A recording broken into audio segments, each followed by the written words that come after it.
My dear friends. Today we are talking about counting down till Christmas. That is the theme of my Patreon channel. If you haven't already, you can sign up and be in that where we're walking it down so that 2 weeks before Christmas you won't have anything left to do that's going to be stressful.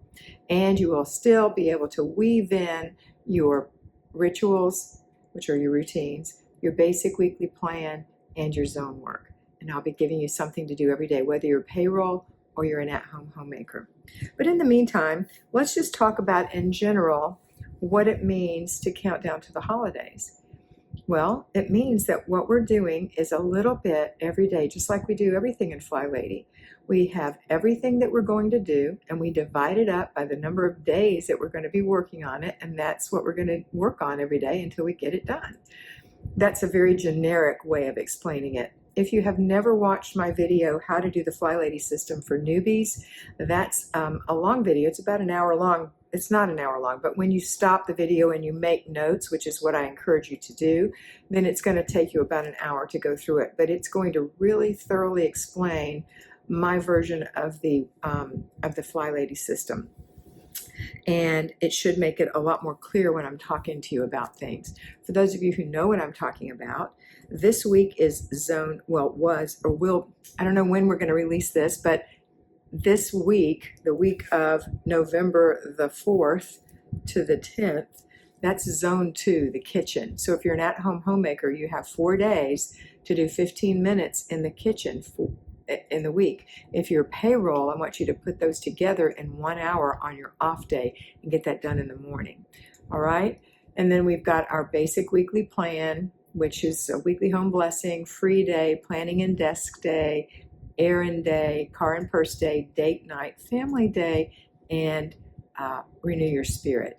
So these are things that you need to look at every day and put it in your planner so you can say, okay, today is errand day. And you knew it yesterday because you looked ahead to see what's going on in your planner. Oh, errand day. That's right. I need to go and see if I can find XYZ for Thanksgiving, or I need to go borrow that thing from my mother-in-law, or I need to blah, blah, blah. And I need to buy my groceries for the week. And I need to drop some books off at the library or pick up a book that I have on hold at the library or whatever. And I need to take my son's guitar to the repair shop. Whatever, those things are going to happen on your errand day. If your payroll, errand day can be on a weekend. I hope it's not, because it'll take so much of your time. I hope instead that you do those kinds of things throughout the week.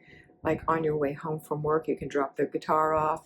On your way home from work on another day, you can pick up your groceries. On your way home from work another day, you can run through the car wash, whatever. Instead of taking that wonderful, beautiful Saturday that you're so excited to have and filling it up with work. That's not what I want you to do.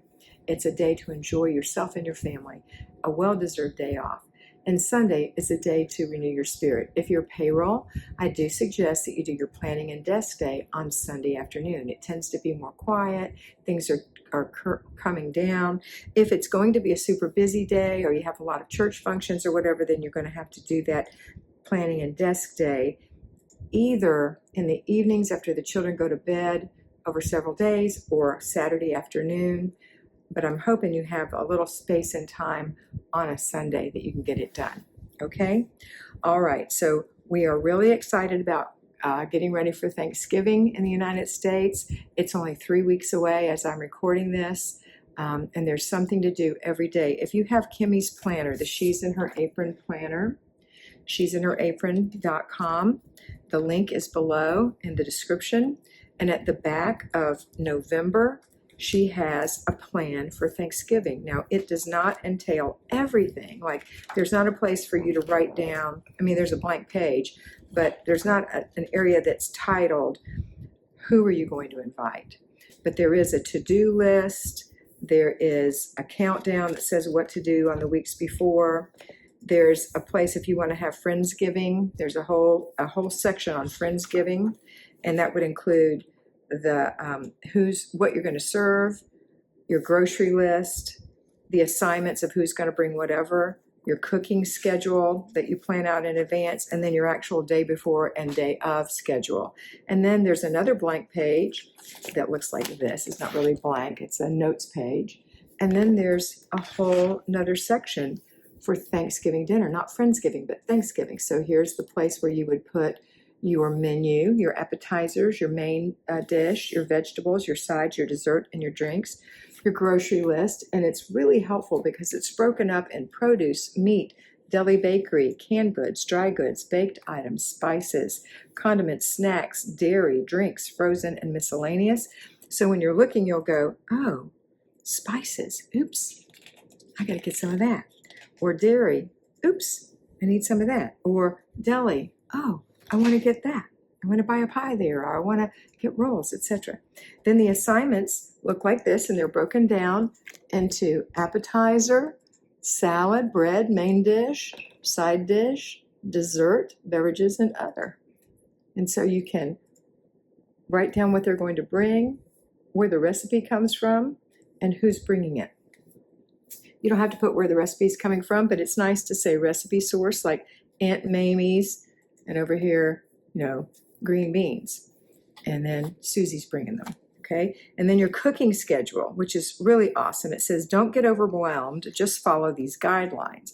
And it's got a place for the dish, for the week of, the day before, the day of, cooking method, cooking and serving dish. See, that's really important to know what you're going to cook it in, what are you going to serve it in, your prep time, your baking or cooking time, and the temperature. This is a wonderful thing. And then, so you've got that all down there so you can coordinate it and say, okay, what do I need to make the day before? And this is an actual schedule as well. So you can say, okay, at 6 o'clock I do this, at 7 I do this, and it's an actual schedule so you don't get behind. And on Thanksgiving Day, the same thing. And I did that years ago. I started doing that, and it made a humongous difference. So I'm excited for you guys to count down to the holidays, and we're counting down to Thanksgiving. We're thinking about who's on our Christmas list and how much we're going to spend on them. And we are also planning Thanksgiving dinner. All right, that's it for today. I hope you have a fantastic week, and I hope you always remember to be beautiful because you are beautiful.